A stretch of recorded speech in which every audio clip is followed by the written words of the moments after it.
Okay, so some of you guys have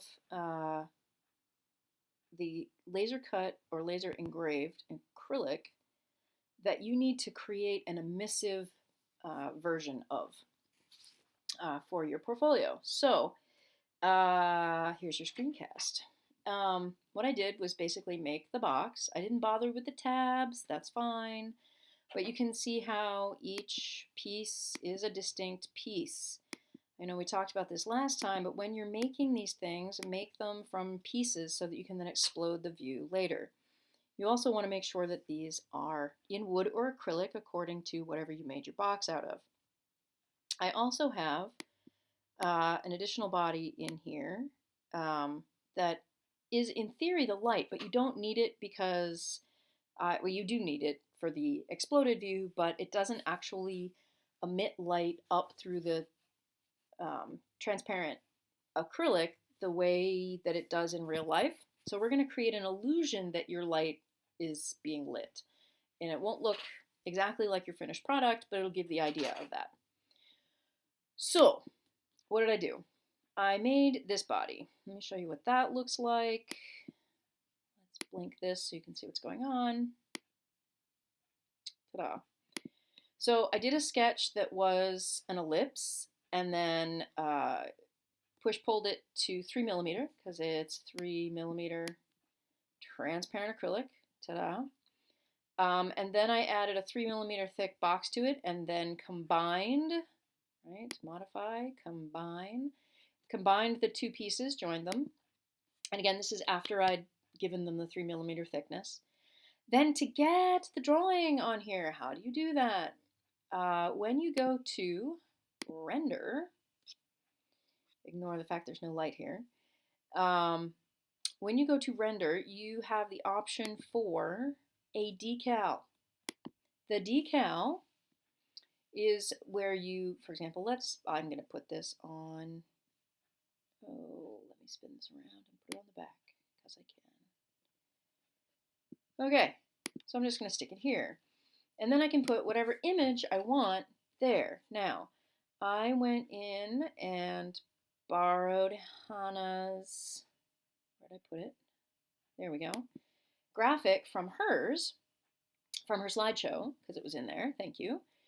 And exported as a JPEG, and then I brought it into Photoshop, got rid of the white with the magic wand tool, made a PNG file with a transparent background so that this would be transparent when I put it on here. Now, you can't see anything, so let me fix my setup. There we go. So when you put the decal on, you see it here. Obviously, that's the one on the piece I put up earlier. When you, in fact, let me undo that. Decal. Actually, select this. Select an image, go back to the pig. Bloop. So when you get this, you have some options. You can move it around, right? We can move it back down. I've put it on a face. If I need it bigger, this is the arrow for making it bigger or smaller. I have two pigs. You can grab the center button, move it around, whatever it is you need to do. If you're like, oh, I need you going this way, or let's climb a hill, you can do that. Not a problem. So there you go. Hit enter. And that puts it on whatever you need. So in this case, I put it on the piece that then, when I picked the appearance, I made it red transparent acrylic because Hana's was pink, so that seemed to make sense. Now, I couldn't get this to glow and be transparent pink. So what I did was, let me move this sideways, I made two of these. I basically copied and pasted this guy. Let me turn that back on. So now I have two of these bodies, and I have them overlapping. So one is like halfway into the other. And the second one I made glowing with what I thought would be the least glowy bulb, because they tend to get really bright really fast. So let me make sure that's what I've got on there. That's It's fine. And then, put that back on, spin this around. Ta-da, ta-da. Okay. Now, I have also set up my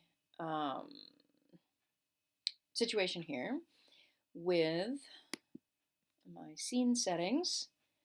I don't really want it super bright because my light's going to cast plenty of light, which is why it was dark when we came in earlier, right? Because I didn't have the emissive on.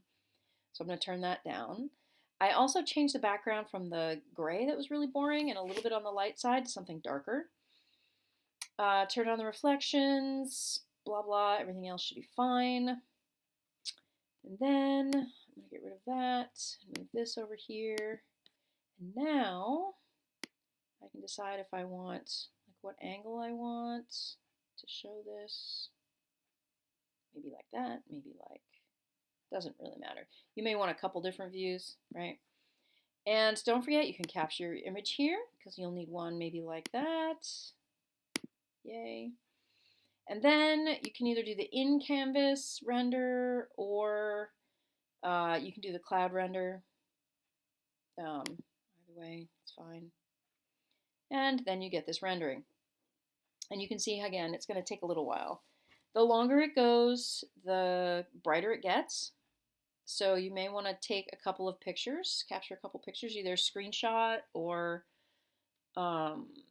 doing the capture an image here. That's fine. It's a little bright and glowy, but it gives the closest effect I could get to what your final project looked like, even though your final project is reversed with the image being white and the acrylic being essentially dark. But start with that, and let's see what they all look like. Good luck. Email me if you have questions.